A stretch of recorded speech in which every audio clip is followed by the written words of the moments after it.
Here's why we don't really reach into the future. We're trapped either by regret of the past or the routine of the present. So busy with the routine of the present, we don't give much thought to designing the future. Or trapped by the past with regrets of past losses and past failures and past mistakes. And we relive it over and over again, not to the benefit of changing it for the future, but just because, we feel that our lives have been less than favorable simply because of all the things that's happened to us in the past. But here's the real key, is to spend some time, and usually we don't do it until someone comes by and offers the suggestion. That's why meeting the right person at the right time, attending the right class, listening to the right sermon, having a conversation with the right person sometimes can totally change the direction of your life. And you're never the same after that personal contact, or sitting in that class, or reading that book, or coming face to face with someone who says, hey, our lives are not that good, what could we do to change? And that very conversation starts this whole process. Wow, I've arrived at a fairly place, how could I change all of that for the future? And that is all possible. And this point of contact, maybe today, will help change all of that and give some of you a new glimpse of some of the possibilities. We talked a little bit earlier about the possibilities and believing that the possibilities were possible for you, and then going to work and make them happen. But let's talk now about setting goals and see if we can't make this really meaningful. Here's the next key. Make sure that the greatest pull on you is the pull of the future. Not the pull of the past that keeps taking you back. Not the pull of gravity like the present that just keeps you sort of stuck where you are. But we want to make sure that the greatest influence and pull on us is the pull of the future. If you have powerful goals well designed, and plenty of them, to stir your imagination, here's what they will do. Goals become like a magnet. And the bigger they are and the stronger they are and the longer the list and the more things you'd like to acquire during the course of your lifetime, the stronger they pull. And here's the other advantage in setting goals, so that these goals begin to pull you in that forward future direction.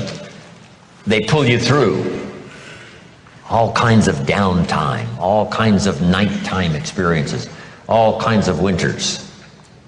You can much more easily survive the next crisis, the next winter of your life, if you have well-set goals, finely tuned, places you want to go, things you want to do, people you want to meet, skills you want to develop, fortune you want to make, benevolence you want to engage in.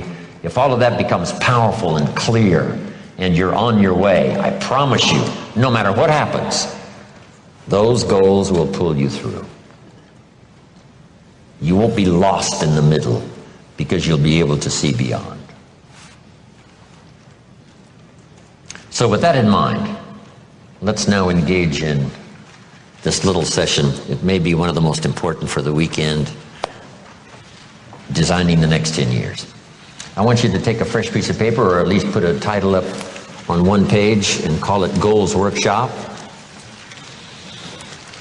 And in this Goals Workshop, I'm going to ask a series of questions, and I want you to write down the question first and then do the exercise. Okay? Write down the question first and then do the exercise. If you're ready to go, say, let's go.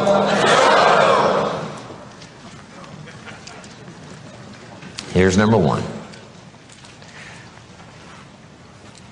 I want you to list 5 things you've already accomplished that you're proud of.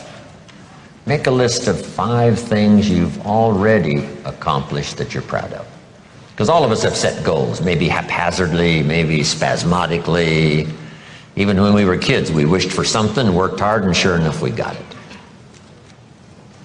List 5 achievements, 5 goals that you've reached in the past already that you're proud of. If you won a gold medal at the Olympics, that would be a good one to put on there. Whatever you've accomplished, just a list of 5 things. This is just a little review that, we're not sitting in a very bad place. We've all accomplished some things. Some of us, a lot of things.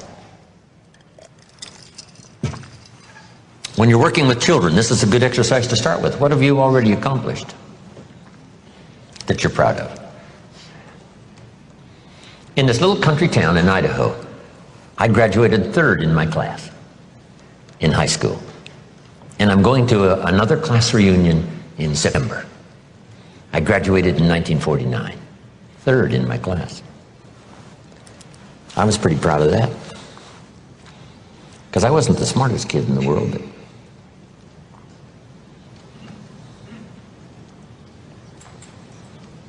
we're called the 49ers, Idaho 49ers, graduated in 1949. It'll be interesting, right? Another class reunion come September. Some of my classmates are still there in this little farm community, farmers, bankers, real estate people. It's a great group. 5 things you've already accomplished that you're proud of. Wish we had time here to go over everybody's list of 5. I'm sure some of you would be really impressed.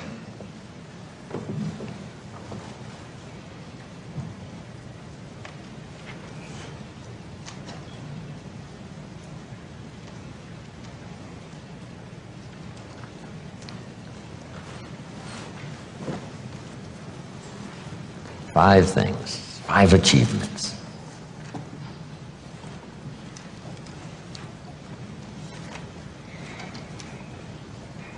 So this list of 5 now proves, right, that you already know how to set goals. Maybe not as intensely as we're going to work on now, but you've already done it. You've already said, hey, this is it for me, I'm going for it, and sure enough, you did. Okay, here's what's next now. I want you to make a list. What are the 50 most important things you can think of that you want to accomplish and have in the next 10 years? So just put at the top of this now, my 10-year goals, and I want you to make a list of at least 50 items. Little things, big things, and it doesn't matter what they are. Now this list does not mean the list of the things you think you can acquire. This is a list of the things you want. Just let your mind run free. A list of 50 items that would really do it for you in the next 10 years. If you had this, if you went to these places and met these people, and if you had these skills and these investments, education for your children, all the rest of it. So I want you to take the time now, and I want you to go right down the page, not side by side on your goals, right down the page.